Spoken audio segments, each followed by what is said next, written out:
Hey there, it's me again, Michelle, and welcome back to my Canadian History channel.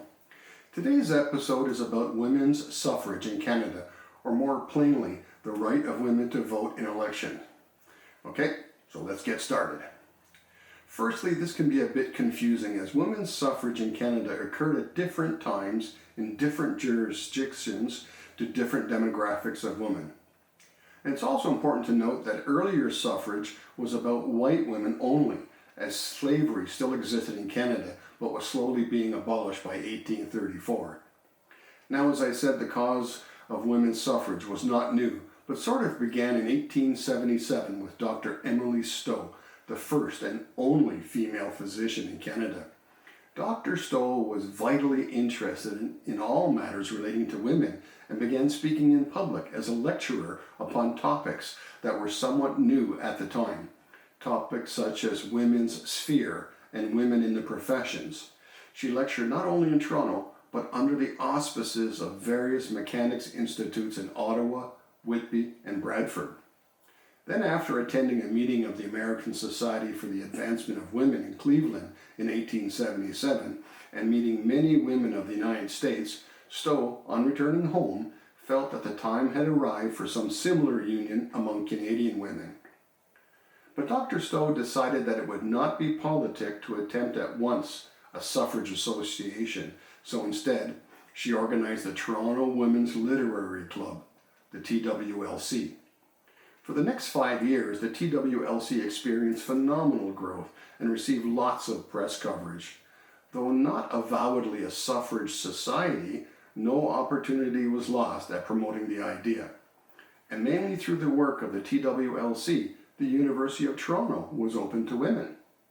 Then in 1882, the work and efforts of the TWLC saw the Ontario Municipal Act amended to give married women, widows, and spinsters, if possessed of the necessary qualifications, the right to vote on bylaws and some other minor municipal matters.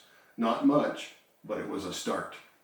And again in 1884, the Act was further amended, extending the right to vote in municipal elections on all matters to widows and unmarried women.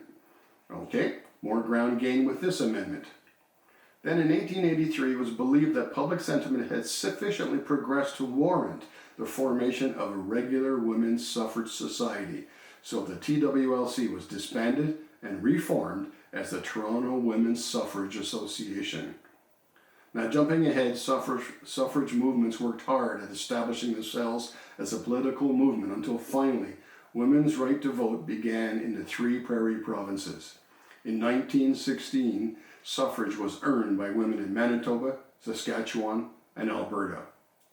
The federal government granted limited wartime suffrage to women in 1917 and followed with full suffrage in 1918, at least granting it on the same basis as men, that is, certain races and statuses remained excluded from voting in federal elections prior to 1960. By the close of 1922, all the Canadian provinces except Quebec had granted full suffrage to white and black women, yet Asian and Indigenous women still could not vote. In Newfoundland, at this time still a separate dominion, women earned suffrage in 1925 for women not Asian and not Indigenous. And women in Quebec who were not Asian and not Indigenous did not gain full suffrage until 1940. Municipal suffrage was earned in 1884 to property-owning widows and spinsters in the provinces of Quebec and Ontario, in 1886 in the province of New Brunswick, to all property-owning women except those whose husbands were voters, in Nova Scotia in 1886, and in Prince Edward Island in 1888 to property-owning widows and spinsters. Asian women and men were not granted suffrage until after World War II in 1948. Inuit women and men were not granted suffrage until 1950, and it was not until 1960 that suffrage in federal elections was first extended to First Nations women and men without requiring them to give up their treaty status. Incarcerated women and men serving sentences fewer than 2 years in length were granted suffrage in 1993, and incarcerated women and men serving longer sentences were given the vote in 2002. Well, that's it for this very disappointing but hard-won episode in our history.